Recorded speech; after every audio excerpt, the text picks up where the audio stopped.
महाभारत के महाकाव्य में जयद्रथ की कहानी एक अत्यंत महत्वपूर्ण और दिलचस्प अध्याय है, जिसमें साहस, अपमान, बदला और शौर्य का अद्भुत संगम है। तो आइए इस कहानी को और विस्तार से समझते हैं। सिंधु देश के सौवीर राजा वृत्रक्षत्र के घर में एक पुत्र का जन्म हुआ, जिसका नाम रखा गया जयद्रथ। जब जयद्रथ का जन्म हुआ तो एक रहस्यमयी आकाशवाणी हुई, राजन, आपका यह पुत्र पराक्रमी, संयमी और क्षत्रियों में श्रेष्ठ होगा, किंतु इसका अंत किसी ऐसे व्यक्ति के हाथों होगा जो इसका सिर काट देगा। इस आकाशवाणी की खबर जब वृत्रक्षत्र को लगा तो वह बहुत चिंतित हो गए। उन्होंने अपने पुत्र की सुरक्षा के लिए उसे एक वरदान दिया कि जो भी व्यक्ति जयद्रथ का सिर काटेगा उसके सिर के भी 100 टुकड़े हो जाएंगे।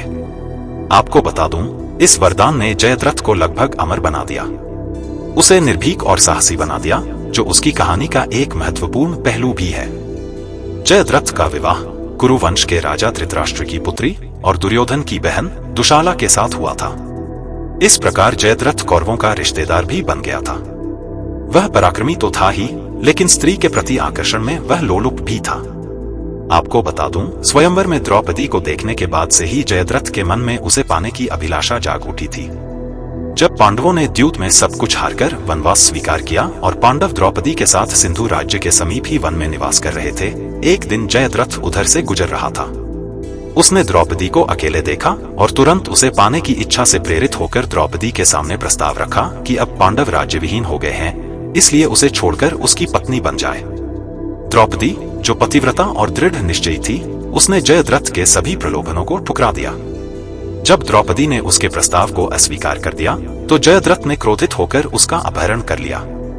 लेकिन द्रौपदी के चिल्लाने की आवाज सुनकर पांडवों ने उसका पीछा किया। फिर अर्जुन और भीम ने उसे रोककर पकड़ लिया। भीमसेन तो जयद्रथ का वध करना चाहते थे, लेकिन युधिष्ठिर ने उन्हें मना किया, क्योंकि वह उनकी बहन दुशाला का पति था। इसके बाद द्रौपदी से निर्णय लिया गया और उसने जयद्रथ के बाल काटने का सुझाव दिया। पांडवों ने उसके बाल काट दिए और उसे 5 चोटियों के साथ छोड़ दिया, जिससे जयद्रथ का अपमान हुआ और यह अपमान उसकी आत्मा में गहराई तक बस गया। अपमानित होकर जयद्रथ ने अपने राज्य में वापस जाने की बजाय वन में जाकर कठोर तपस्या की। उसकी तपस्या से प्रसन्न होकर भगवान महादेव प्रकट हुए और वरदान मांगने को कहा। जयद्रथ ने कहा, हे महादेव, मैं पांडवों को पराजित करना चाहता हूँ और अपने अपमान का बदला लेना चाहता हूँ। महादेव ने उसे यह कहते हुए एक विशेष वरदान दिया कि पांडवों को हराना असंभव है, लेकिन मैं तुम्हें एक दिन के लिए अजय बना देता हूँ। इस दिन कोई भी पांडव आपको रोक नहीं सकेंगे। महाभारत के युद्ध के 13वें दिन कौरवों के सेनापति द्रोणाचार्य ने चक्रव्यूह की रचना की। चक्रव्यूह के मुख्य द्वार पर जयद्रथ को खड़ा कर दिया गया ताकि वह किसी भी पांडव को भीतर प्रवेश न करने दे। जयद्रथ ने अपनी शक्ति का प्रयोग कर अर्जुन और अन्य पांडवों को चक्रव्यूह में प्रवेश करने से रोक दिया और अकेला अभिमन्यु ही भीतर जा सका। अभिमन्यु चक्रव्यूह में फंस गया और कौरवों के लगभग सभी महारथियों ने एक साथ मिलकर उस पर आक्रमण किया। दुशासन के पुत्र ने अभिमन्यु पर घातक प्रहार कर उसका वध कर दिया। अभिमन्यु की मृत्यु की खबर सुनकर अर्जुन बहुत दुखी हुए और उन्होंने प्रतिज्ञा ली, यदि कल सूर्यास्त से पहले मैंने जयद्रथ का वध नहीं किया तो मैं अग्नि में प्रवेश कर जाऊंगा। 14वें दिन महाभारत का युद्ध अत्यंत भयानक था।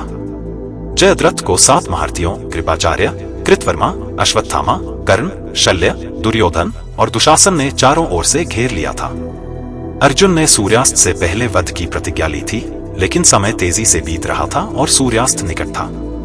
तभी भगवान श्री कृष्ण ने अर्जुन से कहा, पार्थ, मैं अपनी माया से आकाश में अंधकार उत्पन्न कर दूंगा, जिससे ऐसा लगेगा कि सूर्य अस्त हो गया है। श्री कृष्ण ने माया से आकाश को ढक दिया, जिससे जयद्रथ को लगा कि सूर्य अस्त हो चुका है। उसने यह सोचकर राहत की सांस ली कि अर्जुन अब अपनी प्रतिज्ञा पूरी नहीं कर सकेगा। तभी अंधेरा छट गया और कृष्ण ने अर्जुन को इशारा किया।